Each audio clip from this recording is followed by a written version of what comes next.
Loneliness is a problem that has only increased since the pandemic, causing a different crisis of its own. This academic year, public health students at UMass Amherst have once again partnered with Northampton Neighbors for a special storytelling project entitled The Epidemic of Loneliness on Connection, Belonging, and Public Health.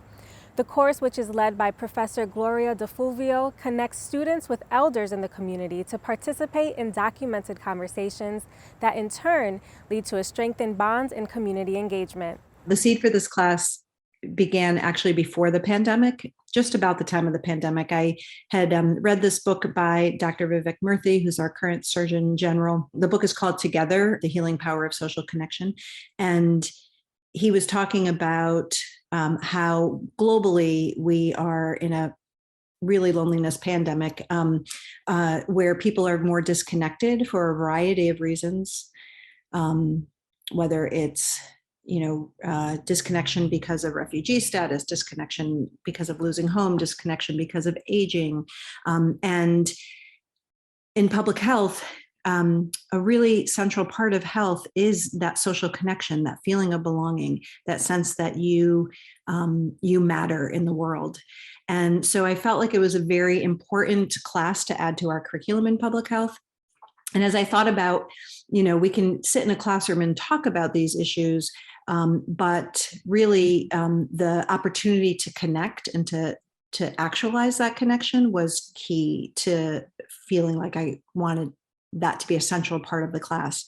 And so Helen and Jonathan, you both were part of this course.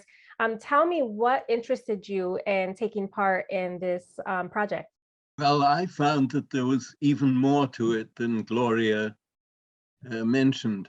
A lot of older people like myself may know their grandchildren, but they really don't know other people of that age and vice versa. And we were very frank with each other. We got to know each other through individual conversations, and then we recorded interviews. And it's amazing how easy it was.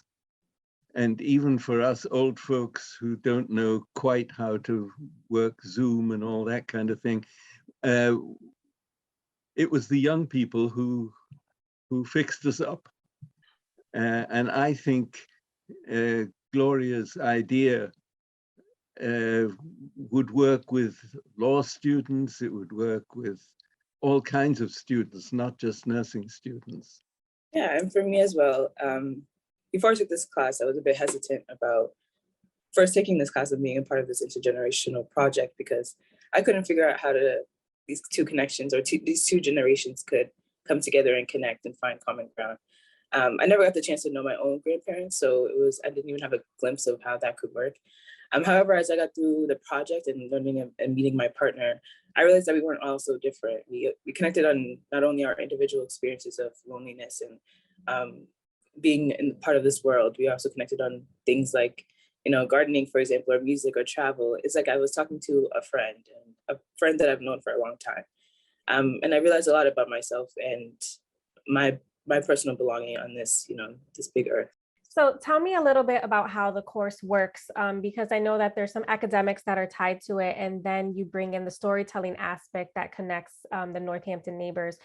So what does the process look like in the class? When we first meet, we do a lot of work in the classroom to get to know each other and to try to create a community where learning can happen safely and deeply and very different than it happens for most classrooms where one person talks and then people ask questions and we engage together. And so we then learn about a whole range of topics, right? We just finished this class, currently just finished talking about the refugee crisis globally. And then we move on to other forms of disconnection for the first part of the class. Then we move on to how do we do something about it? How can we move from an individual idea of what loneliness is to a community solution, and thinking about social infrastructure, thinking about civic participation, thinking about stories and conversations, and all as a way to create community and to work on that feeling of connection and belonging. And Helen and Jonathan, I know that there's a partnership that happens between the students and the Northampton Neighbor members. So tell me about that partnership and what happens. How does the interview work? What's the style like? Well, Gloria put us together, and I'm amazed how quickly the friendship developed. I've become friends with both the students I worked with, and we're still in connection with each other. I'll be interested in what the permanent influence will be of this class. And I hope this class spreads, as I said, to law students. And I mean, it would fit for any kind of student, I think, not just nursing students. No, I think you're absolutely right, Jonathan, because this loneliness, it's something that can affect all of us, regardless of what we're studying, our backgrounds, and it's something that it's a public health concern. And so if we're part of the public, it's a concern for all of us. So I think you make a really valid point that this is something. And young people can be just as lonely as older people. Well, and speaking of that, I was actually reading a Harvard report that was saying that the two demographics that have been most affected by loneliness are young adults and the elderly community. And so here you have these two generations coming together to kind of talk with each other. So tell me about some memorable moments and revelations that really stuck with you after doing the project and interviewing each other. Some conversations are just general conversations about life, but others can be very focused. For instance, I had one student, member of a large family that she loves dearly, but she is the only person in the family who's vaccinated and who believes in vaccination. Everybody else was hostile to it. And how that all worked out was fascinating to listen to. And she was quite willing to talk about it. And for me, with my partner, we did talk a lot about just smaller things.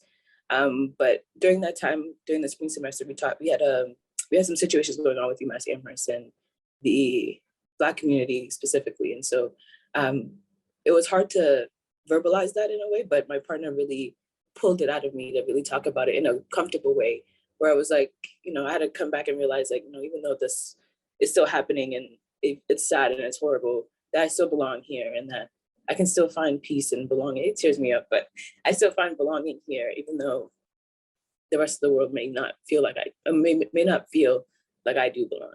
What have you learned about yourselves throughout this process? That I'm worth listening to and that I have a story to tell.